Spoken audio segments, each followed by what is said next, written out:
There's a secret the dying know, a moment hidden behind your final breath. A veil lifts, and what you thought was the end is only the beginning of something stranger than life itself.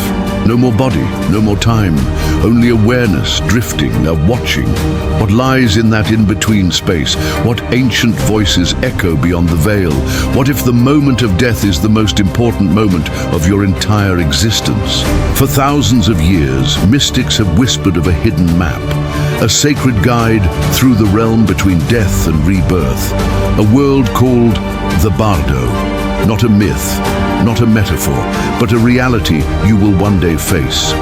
And what happens there will depend not on your religion, but on the clarity of your mind. So stay with us, because in the next 25 minutes, we will cross dimensions, face our deepest fears, and uncover the truth that has been waiting for you since the day you were born. If you're ready to journey into the unknown, like this video, subscribe to the channel and share it with someone you love. What you're about to hear may change how you see life and how you face death. Chapter 1. Padmasambhava and the Sacred Map. Long ago, in the shadows of the Himalayas, a child was born, surrounded by signs and omens. His name was Padmasambhava, lotus-born. Legends say he appeared miraculously on a blooming lotus in the middle of a sacred lake, glowing with divine light. He was no ordinary child. From the beginning it was clear this soul had come to awaken a sleeping world. As he grew, Padmasambhava showed powers beyond imagination. He tamed spirits, walked through fire, and read the minds of men. Known as a Mahasiddha, or Great Adept, he mastered the secrets of both inner and outer worlds. His presence radiated peace and mystery. Some feared him, others bowed in reverence. But his true mission would begin when Tibet called. The land was wild, rich in shamanic Bon traditions, yet fragmented. King Trisong Detsen, seeking to unify his people, invited Padmasambhava to bring the light of Buddhism into the heart of the mountains. What followed would reshape spiritual history. The Padmasambhava arrived in Tibet like a storm of light, but the native spirits and deities resisted. The mountains trembled, the shamans fought back. He did not destroy them. Instead, he transformed them. With compassion and ritual, he bound their power to a greater path, merging Bon with Buddhism in a sacred union. Out of this integration came something extraordinary, a map for the soul's journey after death. The Bardo Thodol, known in the West as the Tibetan Book of the Dead, was not written for scholars. It was a lifeline for the dying, a voice to call you home when the world you knew begins to vanish. Padmasambhava taught that the moment of death was not an end, but a rare chance for freedom. With no body, the mind becomes pure awareness. If you are ready, you can see the truth directly. The Bardo Thodol was his gift, a guide to the light, even when darkness surrounds you. He instructed his closest disciple, sogyal, to hide the text as a terma, a treasure to be discovered in the future, when the world would be ready. The book was hidden not just in mountains or caves, but in the minds of those meant to awaken. The Bardo Thodol speaks in symbols and visions, using peaceful and wrathful deities to reflect the soul's inner world. Padmasambhava knew these were not outer gods, but parts of the self. Like Carl Jung centuries later, he understood heaven and hell are projections of the mind. His teachings echo through time. Lama Govinda saw the Bardo not as superstition, but as a deep psychological map. Ram Dass, too, spoke of death as a sacred passage. When you die, he said, the only thing that matters is how much you loved. Padmasambhava said it first, in silence. In Sami, the first Buddhist monastery of Tibet, Padmasambhava shared teachings that shook the earth. He showed that enlightenment was not far, but closer than your breath. His rituals tamed inner demons and outer chaos, opening the way to liberation, even in death. He wore a crown of 5 skulls, symbols of transformed ignorance. His eyes held the calm of 1,000 storms. He did not offer easy answers, only the path of truth. For those willing to see through illusion, he opened the gate to immortality. And so, he left not only teachings, but a mirror. The Bardo Thodol is that mirror, held up to the soul at its most vulnerable moment. Padmasambhava knew, the final test is not death itself, but whether we recognize ourselves when all else is stripped away. Chapter 2. Crossing the Threshold. The Chikhai Bardo. The moment of death is not darkness, it is an explosion of light. As the body shuts down, consciousness begins to detach like mist rising from water. Time dissolves. Everything slows into stillness. A vast silence is heard. You have stepped into the Chikhai Bardo, the threshold between form and formlessness. It is here that the sacred encounter begins. Suddenly the clear light appears, radiant, boundless, and all-encompassing. It is not a vision, it is reality itself. It welcomes the soul without words. It is the ultimate truth, the pure awareness behind all illusions. Yet it is so overwhelming that many do not recognize it. Fear begins to cloud the chance for liberation. The Bardo Thodol teaches, if one can recognize the clear light as their own true nature, complete liberation is possible. No rebirth, no karma, just awakening. But few souls are prepared. The ego resists dissolution. The familiar sense of I panics before the vastness of the infinite. Like a moth before the flame, the soul is drawn to the light, but also recoils. This is the great dilemma. Embrace your true self or cling to your old identity. The choice is unconscious. Most turn away from the light, not realizing it was their highest self. Carl Jung spoke of this moment as the confrontation with the shadow and the higher self. The clear light is the higher self, limitless, eternal. But to reach it, the shadow must be faced. Our unhealed fears, attachments, and false identities rise like smoke between us and freedom. Without a body, the mind becomes pure experience. There's no filter of flesh or senses. Thoughts become landscapes, emotions become colors. The soul floats in a realm of pure consciousness. What is felt becomes real instantly. It is the mind, naked and unbound. This Bardo is like a vast ocean of light. You're no longer a swimmer, you are the water itself. But if you forget who you are, the water becomes overwhelming and you drown in confusion. The waves are made of your own thoughts, your memories, your unfinished stories. A great mirror appears, clear and infinite. It shows you everything you ever were, but also everything you could have become. It reflects not just the ego, but the soul beneath it. Will you look away, or will you face your true essence with courage? Some see deities, guides, or symbols from their faith. Others see only light. These appearances are shaped by one's beliefs and karma. But the clear light is always the same. It is beyond form. What you see in this moment is a projection of your readiness. For the advanced practitioner, this moment has been rehearsed for a lifetime. They recognize the light as a long-lost friend. There is no fear, no resistance, just a smile, and the letting go of all that once was. They pass through like mist into the infinite. But for others, the light fades. Fear gives rise to form. The journey continues into deeper bardos. The opportunity for instant liberation has passed, for now. But the teachings remain clear. To prepare in life is to awaken in death. The Chikhai Bardo is not a myth, it is a map, a spiritual technology left by awakened masters like Padmasambhava. It is not about belief, it is about recognition. When death comes, the real question is not what you see, but whether you remember who you are. Chapter 3. Visions of the Mind, the Chonyid Bardo. The Chonyid Bardo is a realm of mind-born visions. The soul enters a shifting landscape where thoughts take form. Hopes and fears become vivid projections, like shadows on a cosmic screen. These are not external realities, but reflections of the soul's own consciousness, an inner mirror revealing itself in symbolic, often dramatic imagery. Radiant Buddhas, wrathful deities, and celestial beings appear. Each symbolizes an aspect of the soul's own higher or hidden nature. These figures are not external gods, but internal archetypes, spiritual potentials within. The soul may awaken in their light or recoil in fear, depending on its clarity and recognition of truth.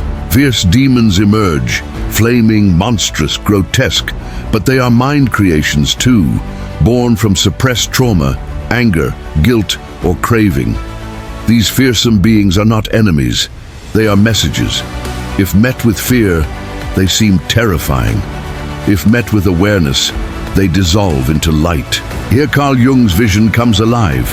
The soul meets the collective unconscious. Archetypes like the hero, mother, or trickster rise as divine or demonic forms. This Bardo proves a deep truth. Our psyches carry ancient patterns. We are living myths, and these visions reflect the myths we believe or resist. Personal memories now emerge as symbolic visions. A burning house may reflect grief, a chained animal, suppressed instincts. Childhood wounds, heartbreak or rage take form. The soul walks through its own mind's imagery, no longer knowing what is real or symbolic, but everything is meaningful. Each terrifying vision offers healing. Demons, gods, and illusions vanish when seen clearly. When recognized as mind's own creations, they lose power.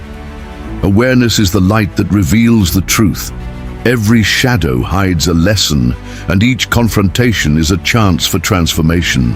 This Bardo is a school, not a punishment. Every fear is a doorway, every vision a teaching. Liberation is not about escape, but about insight. The soul learns by seeing deeply into its own illusions. It becomes both the student and the storyteller of this inner drama. A whisper arises. All is mind. The soul begins to understand there is no enemy outside, no God to judge. All forms, divine or demonic, are expressions of consciousness. When awareness arises, the soul gains clarity. Light begins to pierce the dreamlike fog of the Bardo. With clarity, the soul laughs. It sees the truth. Even the scariest demon is just a thought, and even the most radiant deity is a mask. Behind all appearances is pure awareness, the silent witness. The soul begins to awaken from the dream, glimpsing its own true nature.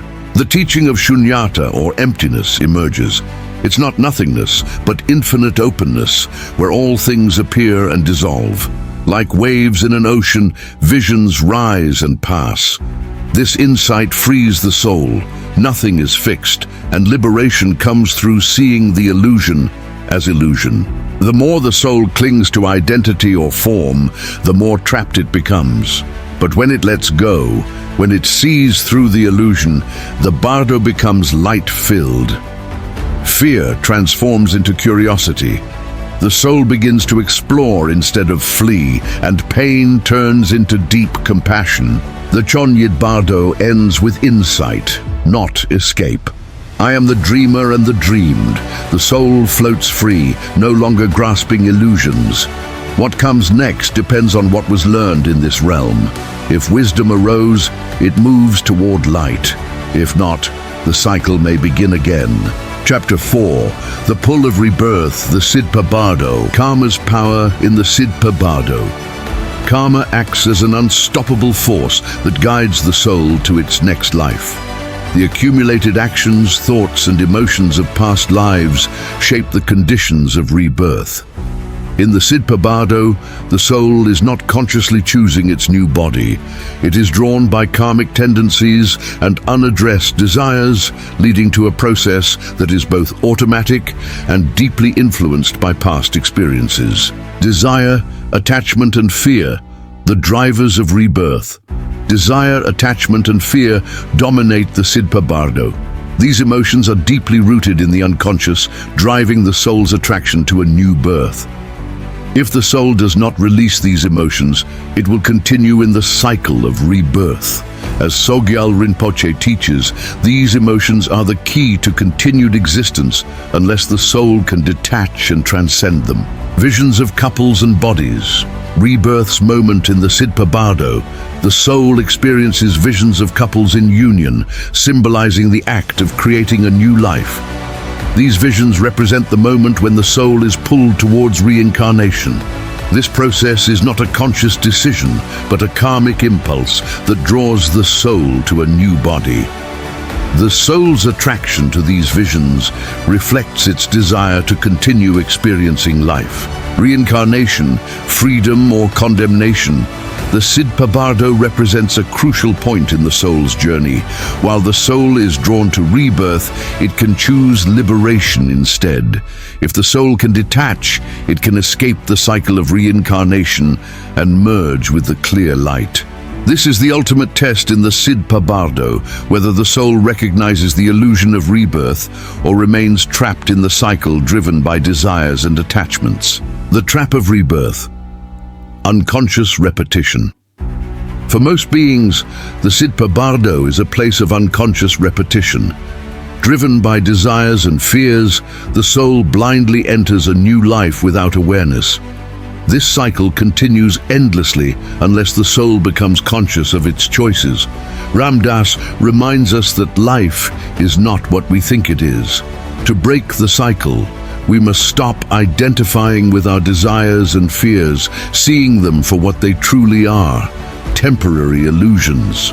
Fear of emptiness, the pull toward rebirth. Fear of emptiness drives the soul to seek rebirth. The thought of dissolving into nothingness is terrifying, making the soul cling to the idea of a new body. This fear keeps the soul trapped in the cycle of rebirth.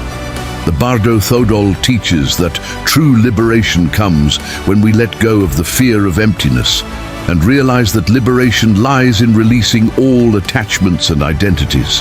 The Sidpa Bardo as an opportunity for liberation. The Sidpa Bardo, though daunting, offers the soul a final chance for liberation. If the soul can maintain awareness, it can recognize that all visions are mere projections of its mind. By seeing through the illusions of desire and attachment, the soul can transcend the cycle of rebirth and merge with the clear light, achieving ultimate peace and freedom. Sogyal Rinpoche, love as the guide in the Sidpa Bardo. Sogyal Rinpoche teaches that love is the force that can guide the soul in the Sidpa Bardo. Love, as a form of deep compassion and detachment, helps the soul navigate this transitional state. Instead of being drawn into the desires of rebirth, love allows the soul to transcend its karmic attachments and find liberation. Love is the guiding light that leads the soul to freedom. The repetitive cycle of rebirth. What have we learned? The Sidpa Bardo asks the soul, what have you learned? The soul is confronted with the consequences of past actions, desires, and unresolved emotions. Many beings repeat the cycle of reincarnation without recognizing their mistakes. Each rebirth is an opportunity to learn and grow, but only if the soul is aware of its karmic tendencies and can transcend them, recognizing the empty nature of visions. In the Sidpa Bardo, the soul has the opportunity to recognize the empty nature of the visions it experiences. The visions of couples and bodies are projections of unfulfilled desires and have no inherent existence. By recognizing the emptiness of these visions, the soul can break free from the cycle of rebirth and merge with the clear light, achieving liberation and transcendence. Detachment as the path to liberation. Detachment is essential in the Sidpa Bardo. The soul's attraction to rebirth stems from attachment to emotions and desires. If the soul can detach from these visions and emotions, it will find inner peace and avoid the cycle of reincarnation. Meditation and mindfulness practices are key to maintaining clarity, allowing the soul to transcend attachments and reach liberation. Ram Dass, love as the measure of life and death. Ram Dass teaches that love is the ultimate measure of life and death. In the Sidpa Bardo, the soul is invited to look inward and see how its emotions and desires are tied to its ability to love unconditionally. By learning to love and detach from the emotions that bind us, the soul can break free from the cycle of rebirth and find peace, both in this life and beyond. Chapter 5: Awakening Before the End. Why prepare for death while alive? Preparing for death while alive is the key to a conscious transition.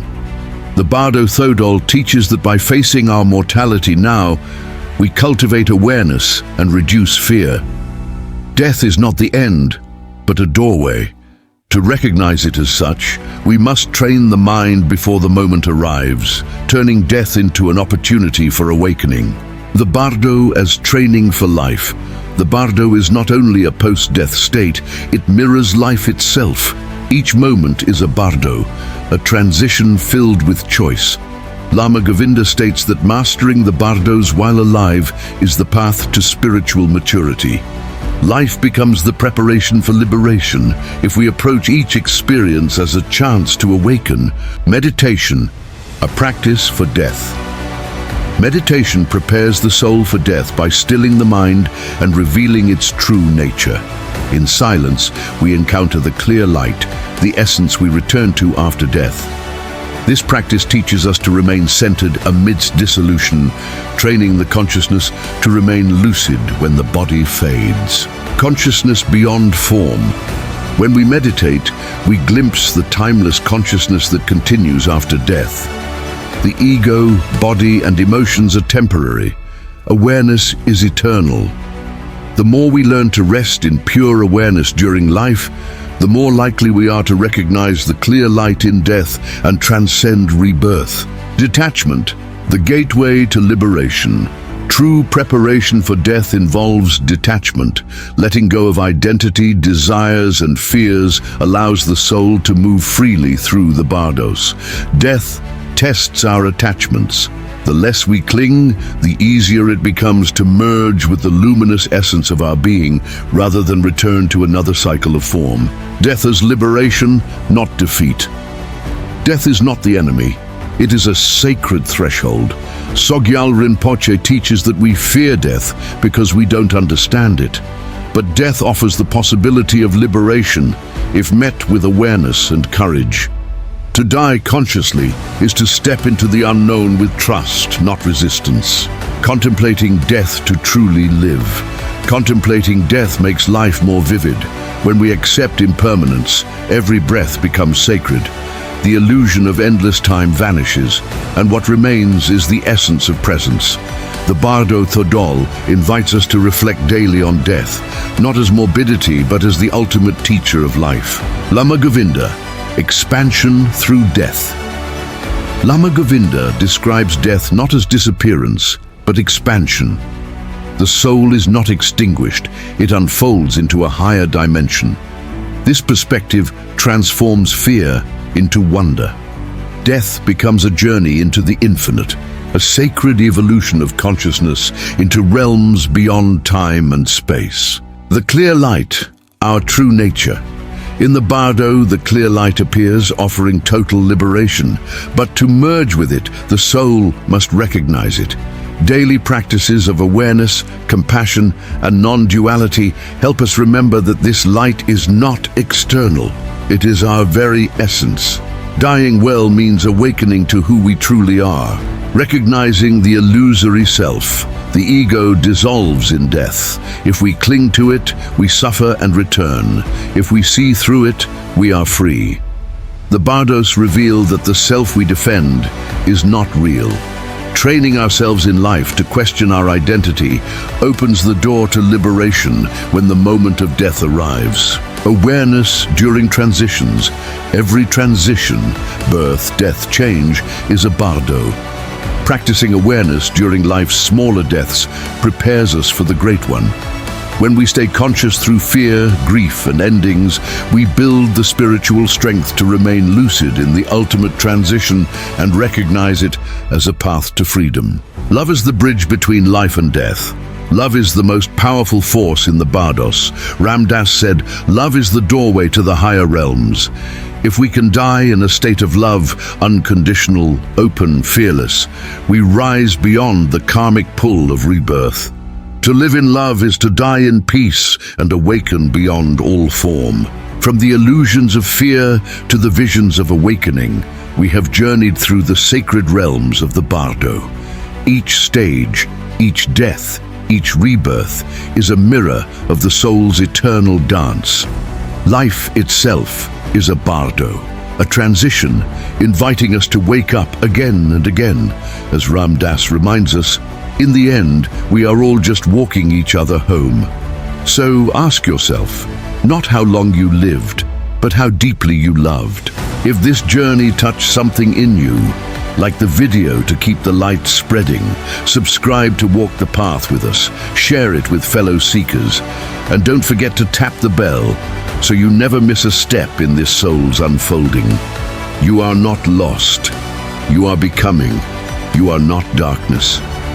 You are the light.